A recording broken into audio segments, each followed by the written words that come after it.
Bismillahirrahmanirrahim. Assalamualaikum warahmatullahi wabarakatuh. Innalillahi nahmaduhu wa nasta'inuhu wa nastaghfiruh wa na'udzu billahi min shururi anfusina wa min sayyiati a'malina. May yahdihillahu fala mudhillalah wa may yudhlil fala hadiyalah. Asyhadu an la ilaha illallah wahdahu la syarika lahu wa asyhadu anna Muhammadan abduhu wa rasuluh la nabiyya wa la rasula ba'dah. Yang saya hormati Bapak Bahrin selaku guru agama saya dan juga teman-teman sekalian, marilah kita senantiasa mengaturkan puja dan puji syukur kita pada Allah Subhanahu wa taala yang telah memberikan kita nikmat dan juga hidayah sehingga kita bisa berkumpul pada pagi hari ini. Tak lupa juga salawat dan salam kita limpahkan kepada baginda kita Nabi Muhammad sallallahu alaihi wasallam yang kita nantikan syafaatnya di hari akhir kelak. Amin ya rabbal alamin. Jadi di sini saya Hafiz Marzono absen 14, biasa dipanggil Praba atau Hafiz boleh. Di sini saya akan membawakan sebuah tema yaitu mahalnya hidayah atau hidayah itu mahal. Jadi sebelum itu saya mau bertanya dulu, apa itu hidayah? Bagi orang-orang zaman sekarang mungkin berpikir bahwa hidayah itu merupakan sebuah istilahnya keajaiban yang datang secara tiba-tiba gitu. Misalnya nih ada seorang mabuk, dia pendosa, pezina juga. Tiba-tiba dia itu kok jadi alim, jadi istilahnya sering ke masjid, jadi sering berdoa, sering berzikir gitu. Itu dinamakan hidayah menurut orang-orang. Padahal sebenarnya nggak sesimpel itu.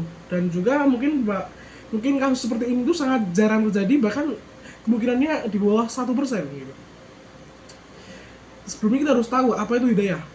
Jadi hidayah itu merupakan sebuah bimbingan atau istilahnya syifa dari Allah Subhanahu wa taala yang membimbing manusia menuju kebaikan atau kebenaran gitu.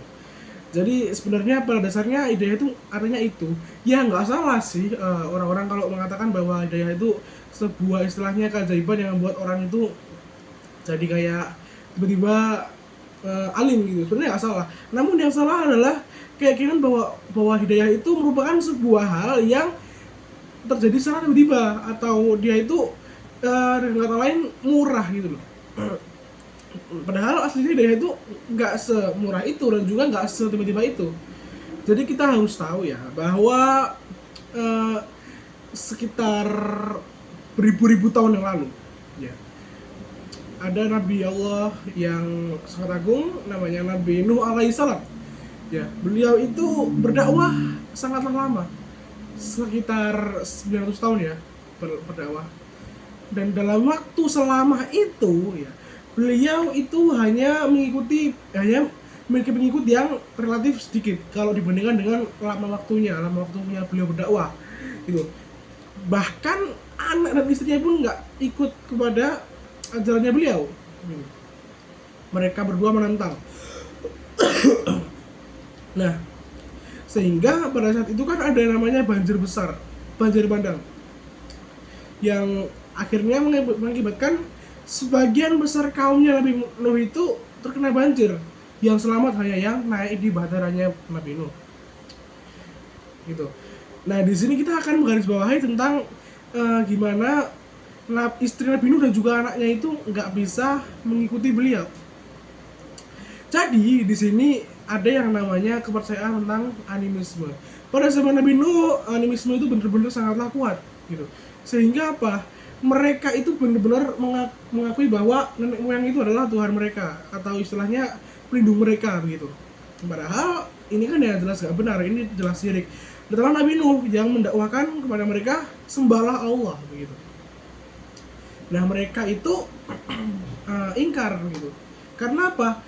Karena mereka sudah istilahnya memiliki dasar yang kuat akan suatu kepercayaan gitu. Nah, disinilah poinnya. Hidayah itu nggak datang secara tiba-tiba ya. Hidayah itu datang kepada mereka yang mau berpikir kritis akan suatu hal begitu. Orang-orang yang ikut pada Nabi Nuh itu adalah orang-orang yang mereka tuh mau berpikir kritis. Oh, para nenek moyang itu udah meninggal, mereka tuh nggak bisa apa-apa. Oh, aku hanya menyembah patung, menyembah batu, mereka tuh cuma menyembolkan doang, nggak bisa memberi aku berkah atau apapun itu. Disitulah mulailah datang yang namanya hidayah. Jadi hidayah itu pada dasarnya ada ya, mungkin yang hidayah datang secara tiba-tiba begitu. Jadi istilahnya mereka tuh datang secara tiba-tiba karena Allah yang membalikan hati mereka. Namun aslinya hidayah itu nggak semudah itu. Mereka itu datang dari yang namanya berpikir kritis, belajar, dan juga mentadabburi alam ataupun Al-Quran gitu. Jadi kalau kalian tuh ingin dapat hidayah gitu ya, maka belajarlah agama yang kuat dan juga intens gitu. Jadi jangan berharap kalau hidayah itu datang secara tiba-tiba ya. Jadi misalnya kalian tuh ngerasa kayak, oh aku sekarang masih nakal, nggak masalah gitu. Ingat bos, hidup itu nggak tahu kapan berakhirnya. Kita bisa mati kapan saja, dan hidayah itu belum tentu datang sendiri ke kita gitu. Jadi kita yang harus istilahnya belajar agama sampai kita mendapatkan hidayah itu sendiri. Dan sekian dari saya, bila ada kesalahan atau kekurangan dalam dakwah kali ini, ya saya mohon maaf. Wassalamualaikum warahmatullahi wabarakatuh.